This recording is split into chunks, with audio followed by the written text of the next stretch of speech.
The Dolphins. What a team. What a year it was. Where do you think they're going to end up this year? It's hard to pin down. I think they're going to stay around the same, even though they've got a couple of good signings. Because I think part of the reason why they did so well was the shock factor. Nobody had any idea what to expect, and then at the back end of the season, teams started to work them out. I think a few new players will help cancel that out, but probably not finals this year, but might make a few upsets. Yeah, for sure. I'm going sort of middle of the pack, probably around that 10th or so. Can't see them making the finals. There's so many good teams, isn't there? So they're building. I really like the look of the squad, though. That few extra players just, I think, is going to help them out with injuries, isn't it? So you and Aiken to kick things off at 549 just continues to score well each and every year. Hey, obviously, we remember him as that cracking cash cow when he first came in, and center, second row, plays a little bit of both sometimes and always scores well, but just not enough, is he, at the moment for us? Nah, he's not quite that keeper level you want, and there's a bit of pressure on him now. So where does he play? Does he play center? Does he move to second row even? Or does he just miss out? Because I mean Farnworth has to play, Averillo possibly plays, and then where does that leave the rest of the back line? He may miss out, yeah. Avrillo, he's the interesting one at 447. Do you see much upside or improvement with him moving to a slightly better side? Depends where he plays, to be honest. If he does slot into that team somewhere, where do you reckon it'll be? Do you reckon if he is there, they'll put him at fullback? I think he has to play center. There's a little bit of chatter around, Herbie maybe moving to fullback if Tabuai Fido was going to move into centers, and that's where Aiken might be out of a job, which I think Mm. either way he will be if Averillo's one center and you've got Herbie as the other. So yeah, if he plays center, do you see him with having much upside? Not a lot. I mean, he's come from the Bulldogs, but he doesn't really have a particularly fantasy relevant game. He sort of slowly got to where he's priced at, and then I don't expect him to change much from that. For sure. Jack Bostock, he came in and had a couple of decent games there for sure, but a 307K, he's probably not in that top 17, is he? No, not quite relevant. I think he'll need an injury or two to go down with these backline signings, and so probably just one to look out for in the future. For sure. Jesse Brom at 510. Do you see his minutes dropping much? We'll get into that pack predictor shortly, but yeah, what do you see? Yeah, I think a few of these big minute middle forwards are going to drop a bit this year. A little bit like the Cowboys. You've got Tommy Flegler coming in. He's going to be a big leader of the pack. And you've got Gilbert returning as well because what was it, about round 12 or something? He injured himself for the year. And so similarly, there was a few players that got inflated scores as a result of that, of there being more minutes to go around. And now it's going to get pushed back down again. So I think Jesse Bromwich is going to lose probably 10 minutes and not be very relevant. Yeah, it was first game of Origin for Gilbert, unfortunately for him. In Mm. that one. So you say, yeah, Jesse, Kenny, few of those guys that probably have to, share a few more minutes, and they really had to step up with all the injuries that they had, right? So yeah, I think that's where you probably don't see too much value in this side, especially in the forwards at this point of the preseason. That's for sure. Until we potentially see some issues there. Spoke about Kenny, won't be of any interest. Herbie Farnworth, you've got as an avoid as well. Did average 47 last year, which was incredible at the Broncos. Moving to the Dolphins, do you see much of a change? Yeah, a change, probably not for the better. I mean, last year, Broncos were a top two team, fantastic attack, great team. This year, there's going to be a lot of attacking focus on him because he's a good player, but I don't think the points in the attack is going to be there. So I reckon because of the way that he plays, he'll still be up and amongst the best centers. We definitely don't want to start with him because I think there's just no upside and there is a decent amount of downside. Very fair. What are your thoughts on Flegler moving over? You said he'd be the leader of the pack. Does that help him fantasy wise?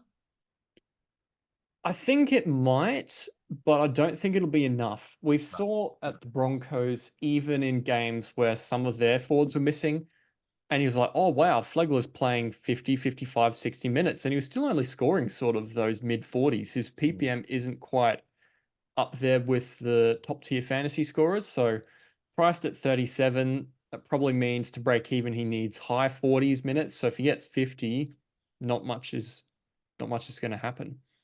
Exactly.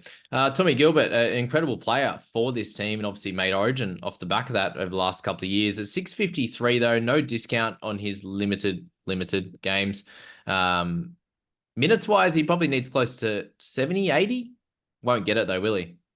No, he needs a lot of minutes, and with there's a lot of aging players in this pack, but they're a very experienced bunch, and they're very valuable in this team still. So I can't see a world where Gilbert plays 70 or 80 minutes.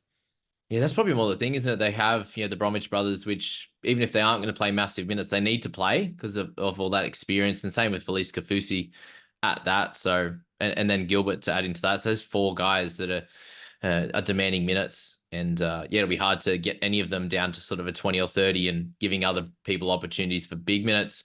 Harrison Graham was a fan favorite. He made a lot of people some money actually last year. He ended up at 463. So unless you get sort of a 70, 80 minutes out of him, if Jeremy Marshall King goes down again, untouchable. Yep. Yeah. Can't buy him even as a bench hooker at that price. Nowhere near. No. Rob Jennings at 265, probably a bit down the pecking order, right? Yeah, had a couple of shots last year. Couldn't really dig into the side. Now there's more backline players. Yep. Who's going to play six in your opinion? Is it Isaiah Qatar? Ah, I think he will probably start there, but yeah, I don't see any guarantee that he'll stay there. He's still very young, so there's all the chance that he'll get a couple games, use that, then go back to Cup. So and well, he's nearly 400k this year instead of being base price. So there's no slow, gradual easing upwards of cash. He's just going to sit there. Yeah, he had his good few weeks there. I think that was one of the guys I bought at the correct time. Some people, started with him and saved a trade, but yeah, I left him out for that first like 5 weeks, and then I brought him in and he kind of went 30s to 40, which was cool. So you could do that again and make money, right? But yeah, it's a bit of a hope, hit and hope, that's for sure. Felice Kafusi at 501, close to a gun in yesteryear, but is he just an avoid at this point? Yeah, mid 30s, high 30s sort of edge. Nowhere near a gun. Same role as the last plenty of years. Not fantasy relevant. Yeah, been a while. Oren Keeley, do we know much about him at this point? Not really. He's on the fringe of their top 30. I think he's a pretty good player, but I don't know too much about him. Okay, we'll leave a few of these guys. Really, good thing is there's not many from these top 30s of all of them that we don't know, which is cool. But we will find out as soon as they get close to this team. We'll know about them, that's for sure. Josh Kerr and Edric Lee, two of the most fantasy relevant players in the game, right? Oh, 100%. If you didn't buy Edric Lee for his 5 tries, what were you doing? Joshy Kerr, does he get a spot in this pack? I think he's closer than some of the others, but I don't think he can push in with all those veterans there. Connolly Lemuelu with he scored 0 points last year according to NRL Fantasy. Do you see that? Yeah, I think we talked about him too much in preseason when he was really cheap, and they're like, "Oh, we made a mistake. Let's fix it." It's pretty funny. What he says, it's still the only player that they've got. He's got in there twice at 470 odd and then 570. So I think that's where there's still an issue in NRL fantasy side of things. But yeah, he averaged 41.8 for the season, like you've got here. And we're expecting him to play big minutes again, right? In the second row, he actually averaged a good amount more than that 41. In second row in general, including his concussion games, I believe it was about 43 and a half. You take out the concussion games, he's sort of a 47 to 48 and potentially has a little bit of value. But is that enough? Yeah, I think losing his center duel probably kills any of the real interest we would have had in him if we had somebody who was scoring high 40s at center for a little bit of discount. That's fantastic because as a forward, there's less scope for it to go wrong early season. But there, he was one of those guys that did come off for 10, 15, 20 minutes for a couple of games at the back end of the season. And there's a little bit of pressure regarding does he have that spot over some of these other options? So I think he's going to be the one that doesn't play 80 consistently over like Kafusi. So I Mm. don't think he'll hit that 48. I think he'll be more likely to hit low to mid 40s, about where he's priced. Yeah, just so many injuries, wasn't there? Jerry Marshall King, the man that we are here in this watching this video for, 47.3. Lockie moves in his chair, gets set up to talk about the great man. I do really enjoy watching him play.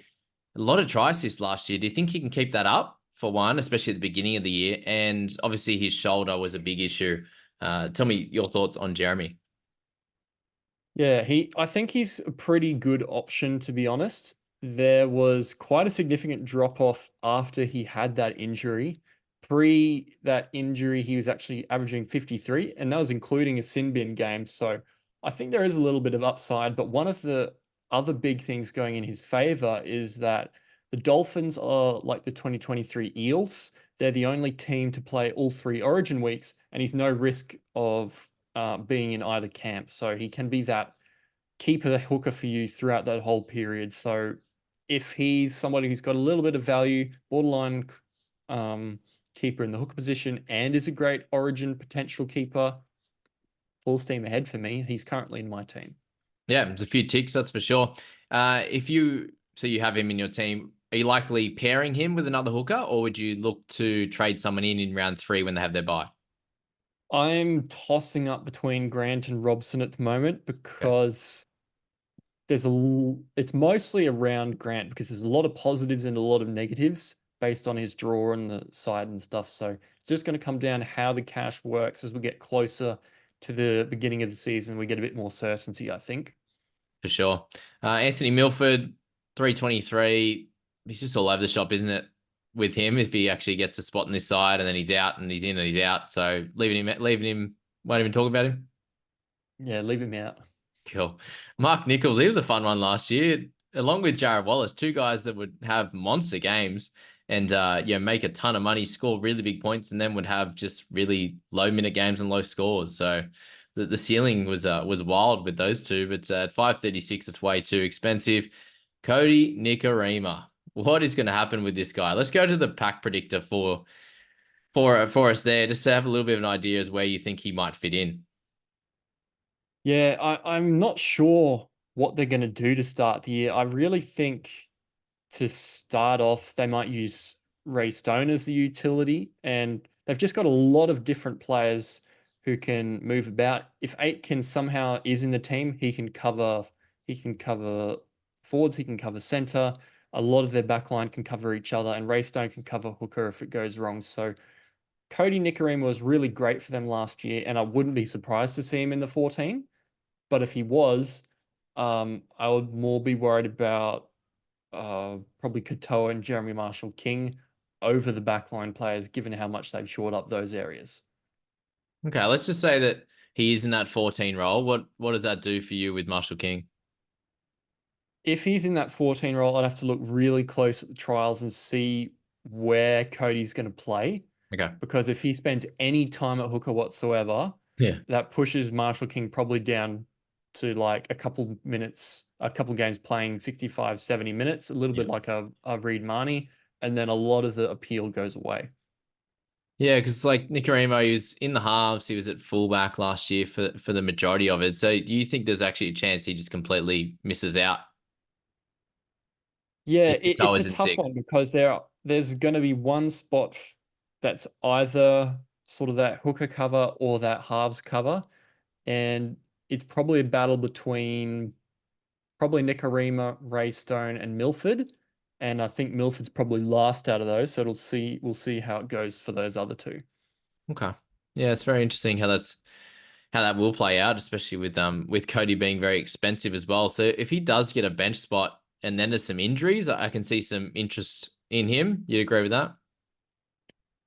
Yeah, it was more so at fullback, to be honest, because Sean O'Sullivan takes a lot of the kicking meters and the base stat duties. But yeah, if he does drop in price a bit from starting on the bench role and then moves into the starting side at some point, yeah, we saw what he did last year. It can be valuable. For sure. Tessie New, any interest in him at 424? It's not super expensive. He's just been somebody that he's been hyped up for a while, and both in NRL and in fantasy hasn't really quite delivered what we were hoping. So priced at 30, not really much of a role change, and actually probably less job security. Not one for me. If Sean O'Sullivan can kind of work himself into the season, is he a 50 guy? I think there's a world where he can touch 50, but I think that's his ceiling. He's not quite as dominant as some of the other guys floating around. And given that, well, we saw a lot of difference last year in the halves. If Milford came in for a couple of games, for example, Milford is a really big kick meter guy and that can hurt Sullivan. So there's a lot of things that can bring him down from that 50 spot. So I've probably got him averaging a little more than last year, but not enough to get me interested. Yeah, I can see that as well. It's a very awkward price at just under 600. Raystone at 468, way too expensive for a bench guy. The Hammer. A lot of people talk about this man. 564K. Obviously had a great start to his season. Is he just too expensive? Do you see progression from here? Where can you see him improving on this, and where can you see him sort of staying the same or going down? I can see him improving on it if he stays consistently at fullback and the new signings really help the Dolphins. I think if they turn into a better, more well rounded team with better attack, he can definitely benefit off that and have some really big ceiling scores. But yeah, there's always the worry that he might be moved around. He went to center at the back end of last year. And there's Yeah. even talk that somebody who's a full-time center, Herbie Farnworth, may even play fullback at some point. So there, there's a lot of question marks as to what this Dolphins team is going to do this year and just what I guess that backline is going to look like this year. For sure. I think the Herbie thing was like, oh, why would he move if it wasn't for getting like fullback money and playing fullback? Like he wants to play fullback. That's kind of the chat. So don't listen to too much of what we're saying. Valence Tafade, did you see the photo of him in the Cook Islands looking absolutely shred? I did. He's certainly gone to camp and done the work. I Good on just him. think that Good on him. I would really love for him to break back in at some point, but yeah, not at nearly 500K. Yeah, did well for us. Mason Teague at 329. Yeah, if there's a lot of injuries, we'll talk about him. But until then, no. Jared Wallace at 578. He averaged 42, and we're saying that he had games of 70 in the like, so crazy for him. Yeah, not very much to say for him when you've got guys like Flegler and then Gilbert coming back. So back into the minutes for the forwards there. So you got J Brom at 35. That makes sense. Flegs at 45. Is that what you sort of say anywhere between 45 and 50 with Flegs? Yeah, I had him at 50 and Gilbert at 50 at one point, but it really depends how the bench lines up, to be honest. If we do get a Cody Nikarima on the bench, all of a sudden your your Fleglers and your Gilberts and maybe your Nichols go up 5 minutes because he's not going to be there really covering the middles.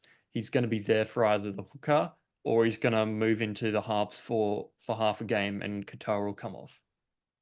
Yeah, I do see that Katoa coming off as a potential thing, and then he could just be there for cover in the back seven, I suppose. Anyway, and then you've got Nichols and Wallace just dropping down, which makes sense. I even see Gilbert between the 55 and 60, average 58 minutes last year before he got injured. So that seems about fair. I can only see scope for him improving at the minimum there. And then you've got Kenny Brom at about that 30. He's kind of in between at the moment, isn't he? He's like, is he going to be playing some good minutes through the middle still, or is he kind of on the way out? It's probably closer to the end of his career, isn't he? Yeah, it's a hard one because you almost expect him to start over Lemuelu, but he did transition into a lot more of a middle during last year. And so you'd think that it'd be more towards a bench spot where he's doing that hybrid role again. And in that case, he would be someone to drop a lot of money. Oh yeah, and then Raystone at 25. That makes sense there. So yeah, not too much value in this squad. You've got Marshall King at 4.7, Flegler at 1 at those minutes anyway, at 45. Kafusi actually with a few points of value, funnily enough. If he does get the 80 as well, he might be a guy that goes to 65, 70 as well. But we'll have to see how things go. And then a lot of value drop from that bottom four there with Kenny Brom and Stone there at 17.5 and 16.5 respectively. Any further thoughts on the Dolphins, mate? I think they're going to surprise us again this year a little bit differently. I think Herbie and Flagler are really huge for them moving forward into the future. I'm not sure if we're going to see it immediately this year, transforming them to a top 8 side, but I do think it bodes well for them. Definitely.